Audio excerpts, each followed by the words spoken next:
ಮತ್ತೊಂದು ಕಡೆ ಬೆಂಗಳೂರು ಗ್ರಾಮಾಂತರ ಲೋಕಸಭಾ ಅಖಾಡ ರಂಗೇರ್ತಾ ಇದೆ. ಡಿಕೆ ಸುರೇಶ್ ವಿರುದ್ಧವಾಗಿ ಡಾಕ್ಟರ್ ಮಂಜುನಾಥ್ ಸ್ಪರ್ಧೆಗಿಳಿದಿದ್ದಾರೆ. ಇದೇ ವಿಚಾರವಾಗಿ ಪರ ವಿರೋಧದ ಚರ್ಚೆಗಳು ಬಹಳ ನಡೀತಾ ಇದೆ. ಕಾಂಗ್ರೆಸ್ನ ನಾಯಕರುಗಳು ಮಂಜುನಾಥ್ ಅವರ ವಿರುದ್ಧವಾಗಿ ಮುಗಿಬಿದ್ದಿದ್ರೆ ಬಿಜೆಪಿ ಹಾಗೆ ಜೆಡಿಎಸ್ನ ನಾಯಕರು ಸಮರ್ಥಿಸಿಕೊಳ್ತಾ ಇದ್ದಾರೆ. ಚನ್ನಪಟ್ಟಣದಲ್ಲಿ ಮಾಜಿ ಸಚಿವ ಯೋಗೇಶ್ವರ್, ನಾನೇನಾದ್ರೂ ಹಿಂದೆ ಸ್ಪರ್ಧೆ ಮಾಡಿದ್ದಿದ್ರೆ ಡಿಕೆ ಸುರೇಶ್ ಗೆಲ್ತಿರ್ಲಿಲ್ಲ.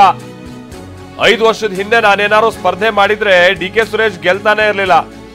ಆದ್ರೆ ಈ ಬಾರಿ ಬುಡ ಸಮೇತ ಅವರನ್ನ ತೆಗೆಯೋದಕ್ಕೆ ಮಂಜುನಾಥ್ ಅವರನ್ನ ಕಣಕ್ಕಿಳಿಸ್ತಾ ಇದ್ದೀವಿ. ಮಂಜುನಾಥ್ ಬಗ್ಗೆ ಮಾತನಾಡೋದಕ್ಕೆ ಅವರಿಗೆ ಯೋಗ್ಯತೆ ಇಲ್ಲ.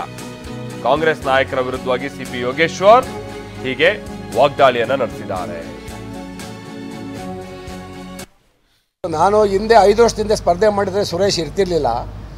5 ವರ್ಷದ ಅನುಕೂಲ ಮಾಡಿಕೊಟ್ಟಿದ್ವಿ. ಅದಕ್ಕೆ ಈ ಸಾರಿ ಬುಡಸಹಿತ ತೆಗಿಬೇಕು ಅಂತ ಡಾಕ್ಟರ್ ಮಂಜುನಾಥ್ ಅವರನ್ನು ತಂದಿದ್ದೀವಿ ಅಷ್ಟೇ. ಡಿ ಕೆ ಸುರೇಶ್ ಅವರಿಗೆ ಮಾತಾಡಲಿಕ್ಕೆ ಒಬ್ಬ ರಾಜಕಾರಣಿ ಸಿಕ್ಕಿದರೆ ಅವರು ಬೇರೆ ಥರ ಮಾತಾಡ್ತಿದ್ರು.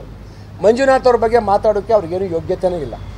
ಹಾಗಾಗಿ ಅವರು ಏನು ಮಾತಾಡೋಕೆ ಆಗ್ತಾಯಿಲ್ಲ. ಈಗ ಅವ್ರ ಮೇಲೆ ಏನು ಆಪಾದನೆ ಹೊರಿಸೋಕೆ ಆಗ್ತಾಯಿಲ್ಲ.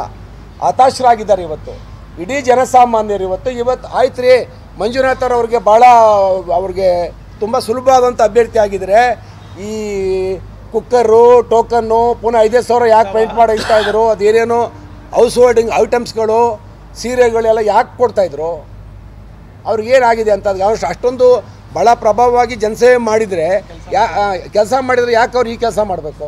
ಜನಗಳ ಮನಸ್ಥಿತಿ ಹೆಂಗಿದೆ ಅಂದರೆ, ಮಂಜುನಾಥ್ ಅವರು ಒಬ್ಬ ಸಂಭಾವಿತ ವ್ಯಕ್ತಿ. ಅವರು ಈ ಸಮಾಜಕ್ಕೆ